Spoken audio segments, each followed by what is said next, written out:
Hey friends, as a person, a citizen, a parent, a woman, I've had, um, I would say, my own personal values and perspectives regarding abortion for some time, so, a perspective that I've come to on my own.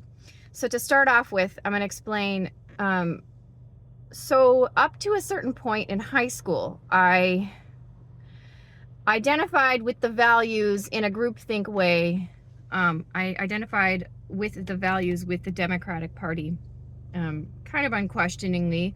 The people around me did that, and so that was the experience for me. I started to kind of see through certain things and start to think for myself in late high school. And this is something that I've really wanted to share. I'm going to try to keep other people out of this, this little... that I've wanted to share for some time. I think that what worries me about the population, the human population, I'm mostly talking about Americans because that's where I have the most experience regarding, observation of population. I worry that people get too much into the groupthink, but then there's also, I feel like there's a lack of critical thinking skills going on with the masses. Now, of course, that's not to say that there's there's people out there who are doing their critical thinking. With life, there is so much nuance when it comes to life and different situations. It's actually very complicated. So when we're talking about legislation, things can get very complicated, and there's a lot of nuance, and there's a lot of different situations. Oh, buddy, get out of the shot. Okay, I hope you guys didn't see that. Listen, I don't really have the time or the resources to do editing right now.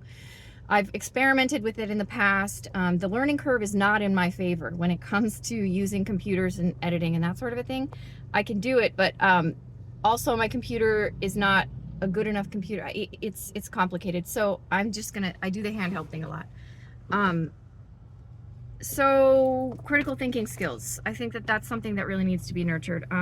Understanding the nuance of life is really important, because I see with a lot of these hot button issues, people jumping in one camp or the other, like a lot of extremism regarding these issues. And that, when we're talking about legislation, that can be problematic.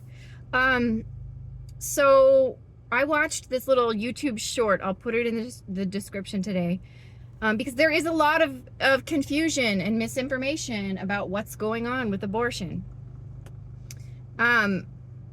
So this YouTube short of this girl calling an abortion clinic. I don't know what state she's in. I don't know the details of what clinic she's at. So verifying the details of this phone conversation, I haven't done, but it's worth a listen on your end. And I will also put a link to a website showing a United States map and showing each state and how far into a pregnancy abortion is allowed. So Donald Trump has explicitly stated that, I believe on the federal level, he would keep in place exceptions for abortion regarding rape and incest. He's said that on numerous occasions. So I don't know why these left-leaning news sources. I'm independent. I'm not liberal or conservative at this point. I'm independent. I issue to issue. Life is too complicated. These issues have too many nuances for me to put myself in one camp or the other. But I don't know why they keep misrepresenting this aspect of the conversation. So Donald Trump has explicitly stated he will allow states to decide how far along during a pregnancy abortion is allowed. I think that that's a good idea. I think that these individual populations should be making those decisions. At the federal level, correct me if I'm wrong, because I could be wrong about this, but I'm not wrong about the fact that he has said that there will be protections put in place for rape and incest. That is what he has said the whole time. So that has been completely lied about on the left side of the media. So first I'm gonna kind of focus this conversation. So I'm gonna give you first my experience and what changed my mind about abortion. And now, before you jump to conclusions, there's balance with this. There's nuance, there's complexity, and I will give you my perspective on that. But first, I'm going to tell you what started to shift my perspective regarding abortion. So in high school, as I had mentioned before, I did the groupthink thing for a while with the Democratic Party. And so I was like, oh yeah, abortion, yeah, that's, keep your laws off my body, that whole thing.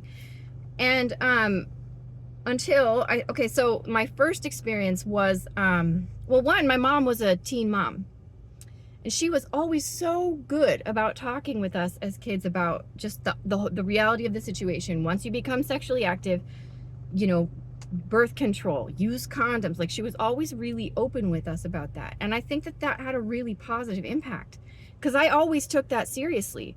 Once I became of that age, I never had an unplanned pregnancy. I'm just saying that it was that education that I received that helped me in that way. So when I was in high school, I had this friend who kind of used abortion almost like as a means of birth control. I don't know how many abortions. Now, I knew her well enough, and I don't come at this from a judgmental way. It's more of out of concern. And so she had multiple abortions. And what one thing that I'm going to get to in more detail is the conversation needs to shift away from so much of abortion legal or not into how can we prevent these unwanted pregnancies, and how can we support women who feel like they can't, people who can't feel like they aren't in position to be a parent who are already pregnant. So that's where the conversation needs to be shifted, I think. But ultimately, that kind of made me think, I don't know how I feel about that, because I've lived in a lot of different states, and accessing birth control I always found to be really easy. And believe me, there were times that I was dirt ass broke. They will hand it out for free. As some people, I understand Planned Parenthood. Some people are angry at Planned Parenthood about the fact that they do abortions. But listen, if you need access to birth control or STD testing or all these different things, and you don't have insurance and you can't afford to pay for it, Planned Parenthood does provide those services in places where you can't get it elsewhere. So that's a good thing. That first experience with the friend in high school was kind of got me thinking about how I felt about abortion. What are my own personal values regarding this topic? And then a number of years later, I was in my early 20s, and I worked at a restaurant, and I was kind of like drinking buddies with this friend. And she ended up getting pregnant with a boyfriend she had. Their relationship wasn't that great. She wasn't sure whether she wanted to keep the baby or not. So she was hemming and hawing for a while. And this went on for like 4 or 5 months. Or it went on for a few months, and then she decided, okay, I want the abortion. And then she had to apply for some kind of grant to pay for the abortion. And so she ended up getting it. And by the time this happened, it was like the end of the 4th month and close to the 5th month of pregnancy, you guys. And she asked me if I would take her. We lived in a rural town at that time, and she asked me if I would take her to the closest, Minneapolis was the closest city, if I would drive her. So I agreed to drive her. And this is what really shifted my perspective.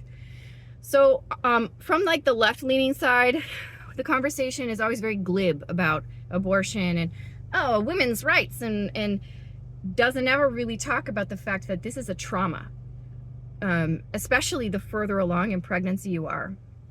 So I'm sitting in this waiting room. It was so sad.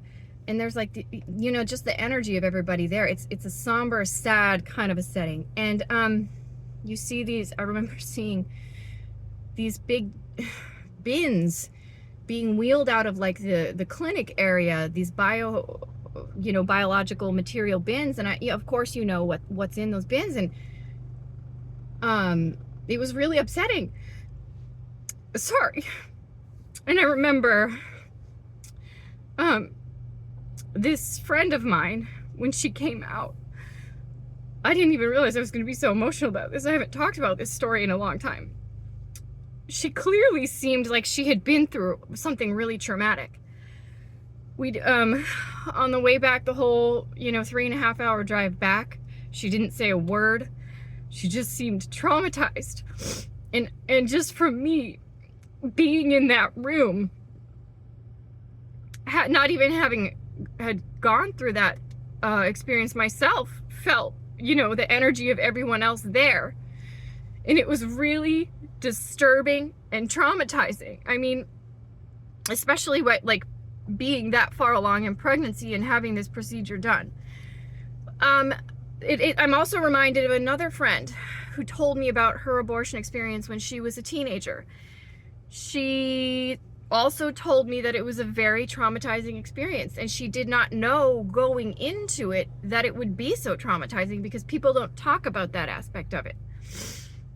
And then, you know, later on in life, and like all the while as these events are happening in my life, my perspective is starting to shift on this. Like, okay, the liberal side is being way too, I don't know, callous and glib and uncaring about this conversation.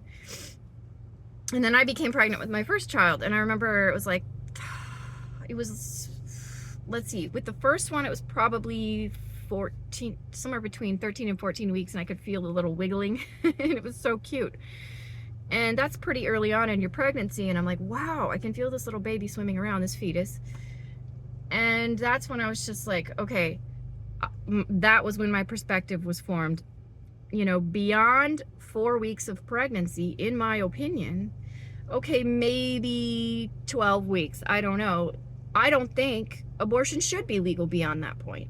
I think up to that point, you know, maybe, and it's up to the states to decide. But beyond that, this is killing. There is a living being in there that is, okay, it's a fetus, but that's a human fetus. And then at some point in that pregnancy, that fetus becomes a baby. Now, the reason why I want to share that little YouTube short of the woman calling and pretending to want a late-term abortion is because late-term abortions do happen. During the debates, there was misinformation from, it was either David Muir or the other quote-unquote moderator, saying that late-term abortions don't happen. They do happen. So I'll show you that map of the current, the way the different states, the term as far as when, how long, you know, at what term abortion is allowed.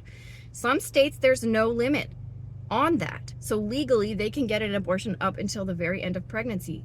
Now, I know of somebody who had a baby it was like 25, 26 weeks gestation. I mean, a little 2-pound baby. We have neonatal intensive care units.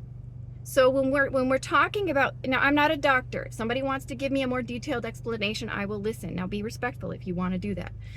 But what I do know is we have cesarean section. We have neonatal intensive care units. So in the cases of late-term pregnancy where the life of the mother is threatened, we could look at inducing labor and putting the baby in the neonatal intensive care unit. Or is cesarean section an option? Cesarean section an option? I don't understand why it has to jump to, well, we better just kill the baby. You know what I mean? I don't understand that argument. To me, that's when it just gets into insanity. I'm like, how can anybody with a heart feel that way? I'm not, now keep in mind, don't jump to conclusions. I'm not a conservative. I don't do group think. Individual issues, I have individual perspectives on. And so those are kind of the facts of the situation. Donald Trump is not trying to take away your right to an abortion, certainly not in the case of incest and rape. He has explicitly stated that those protections will be in place. It's just that it's going to be up to the states to decide how far along in a pregnancy, outside of those exceptions of rape and incest, how far along into that pregnancy you can allow an abortion. I don't think that that's outrageous. Now that I've gotten all of that out of the way, I want to talk about what bothers me when it comes to like the way that this conversation is being handled publicly by the you know, those large news sources, and a lot of the podcasters and things like that who have a large platform. Why can't we shift this conversation from fighting over how killing babies or not to, sorry to be so direct about that, but really that's what we're talking about here, fetuses, if you want me to use that word. Why can't we shift it from that to We need to be how can we prevent unwanted pregnancies? How can we prevent unwanted pregnancies? And how can we support parents who feel like they're not in a position where they can care for that child? How can we do that? To me, that's the only sane way to be handling this conversation. And I don't know why I think that there are some people out there. Bobby Kennedy's been really great about that. RFK, whatever you want to call him, he has stated that we need to support people so they feel like they can be in a position to have that baby. But also, how can we provide preventative, care, birth control, things like that? How can we provide that for people who want it? That needs to be the conversation, not jumping straight to, oh, you have an unwanted pregnancy, let's go straight to abortion.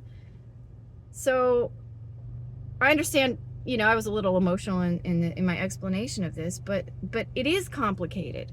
All these issues in life are complicated. There's a lot of nuance. We got to bring out our critical thinking skills when it comes to this. So those are my thoughts on abortion. And I told you about why my perspective changed on abortion. Thank you so much for watching. If you like this, subscribe. Anyway, have an awesome day. Bye for now.